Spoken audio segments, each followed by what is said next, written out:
Hi, isang magandang hapon po sa atin lahat. Nais ko lang po sabihin sa inyo na mahal ka ni Lord. Amen. Hindi po porket ang dami mong pagsubok, ang dami mong mga pinagdadaanan sa buhay, hindi ka na mahal ni Lord. Mali po yan. Hindi po totoo yun. Si Lord po, ganito po siya. Inaalaw po niya na karoon ka ng mga pagsubok, karoon ka ng problema. Inaalaw po ni Lord na mapagod ka, masaktan, mahirapan, ma-down. Amen po. Inaalaw po ni Lord yan. Bakit po? Kasi po, muna po, kaya po inaalaw ni Lord yan para po matuto tayo magtiwala sa Kanya. Para po matuto tayo tumawag sa Kanya. Amen po. Hindi po porket meron ka pong pagsubok sa buhay, hindi po porket nahihirapan ka, hindi po porket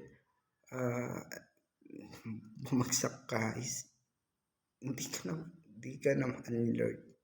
Tandaan mo po, inahalap po ni Lord na mabagsak ka, madapa ka, pero inalaw po talaga ni Lord na madapa ka, pero hindi po inalaw ni Lord na habang buhay kang nakadapa. Hindi po inalaw ni Lord na hindi ka tatayo. Amen. Sabi po niya, tandaan mo, kasama mo ako sa lahat ng mga laban mo. Tandaan mo kapatid, kasama mo si Lord sa lahat ng pagsubok mo sa buhay. At naniniwala ako na kaya mo yan. At naniniwala ako na may plano si Lord sa iyo.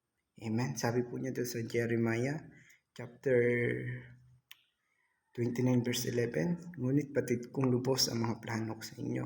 Amen. Hindi po natin ito ikakasama. Pagkus magbibigay po ito ng pag-asa. Amen. Naniniwala po ako na mabait po si Lord. Amen. Tandaan mo kapatid, mabuti po si Lord. Mabuti po si Lord. Mahal po kayo. Mahal ka niya. Kaya kanya inalaw na magkaroon ng pagsubok. Kabahan ka kapag wala ka nang nararanasan na problema. Amen. Kabahan ka kapag hindi ka na nakakatanggap ng mga problema, mga pagsubok sa buhay. Tandaan mo kapatid, lahat ng Kristiyano dumaan ng pagsubok sa buhay.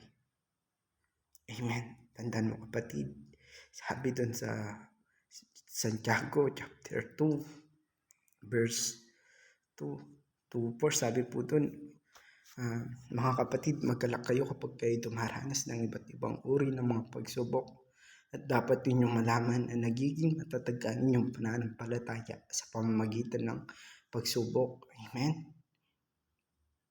Maging matatag po tayo. Amen.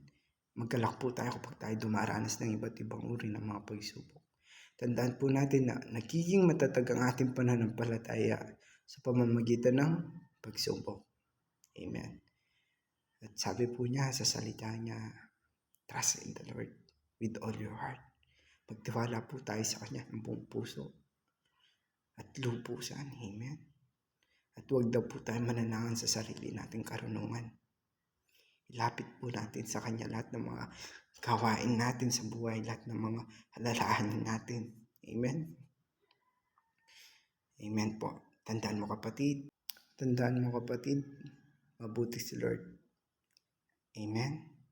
Tandaan mo, mahal kita, pero mas mahal ka ni Lord. God bless kapatid.